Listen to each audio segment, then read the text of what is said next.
Welcome to VST news. 2025 చాలా unpredictable year అయిపోయింది. జరిగిన సంఘటనలు ఎంత హృదయ విదారకంగా ఉన్నాయంటే, మేం బాగుండాలి అని దేవుడి దగ్గరికి కోరుకోవడానికి వెళ్ళి కుంభమేళాలో తొక్కిసలాటలో అగ్ని ప్రమాదంలో అనేక మంది చనిపోయారు. వాళ్ళు అనుకున్నారా రేపనేది లేదని? కుటుంబ సభ్యులతో సెలవులకి విహారయాత్రకి వెళ్ళారు. అంతలోనే ఉగ్రవాదుల కాల్పుల్లో అల్లకల్లోలం అయిపోయింది దేశమంతా. వాళ్ళు అనుకున్నారా రేపన్నది లేదని? ఒక విజయం జరుపుకోవడానికి వేడుకకు వెళ్ళారు. అది ప్రాణాలు తీసే తొక్కిసలాటగా మారిపోయింది. వాళ్ళు అనుకున్నారా రేపనేది లేదని? విద్య లేదా పని కోసం విమానం ఎక్కుతారు, అది ఎప్పటికీ దిగదు. వాళ్ళంతా అనుకుంటారా రేపనేది లేదని? అసలు ఏదో సాధారణంగా హాస్టల్ మెస్లో ఫ్రెండ్స్తో భోజనం చేస్తున్నప్పుడు ఒక విమానం భవనంపై పడిపోతే వాళ్ళు అనుకున్నారా రేపు సూర్యోదయాన్ని చూడమని?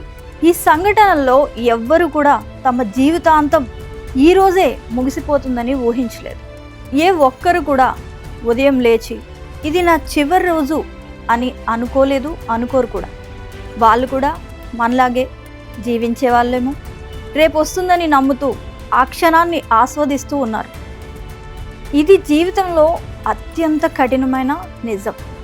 మరణం ఎప్పుడు తలుపు తట్టి రాదు. మౌనంగా ఒక్కసారిగా ఎవరిని అడగకుండా మనం ఊహించని సమయంలో ఊహించని రూపంలో వచ్చేస్తుంది. ఇదే లైఫ్ సో అన్ప్రెడిక్టబుల్.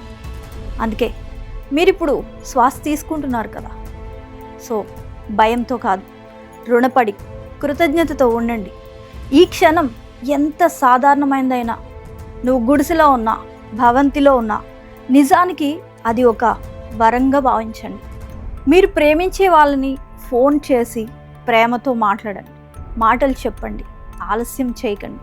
ఒకరిని చూసి చిరునవ్వు నవ్వండి. అవసరం లేనప్పటికీ దయ చూపించండి. పోయేదేముంటుంది? ప్రాణాలే పోతున్నాయి. మనసుకి బరువైన విషయాల్ని వదిలేసుకోవడం మంచిది. క్షమించగలిగితే క్షమిద్దాం. ప్రతి క్షణాన్ని ఉన్న దాంట్లోనే ఎంజాయ్ చేసేద్దాం. నిజాయితీగా మాట్లాడండి. నా అన్న వాళ్ళని గాఢంగా ప్రేమించండి. ఎందుకంటే ప్రతిరోజు మనం కళ్ళు తెరిచి లేవడమే ఒక వరం అయిపోయింది ఇప్పటి కాలం, ఇప్పటి రోజులు. అందుకే ప్రతిరోజు కూడా చాలా చాలా చాలా విలువైంది. Life so unpredictable. Stay tune to VST news.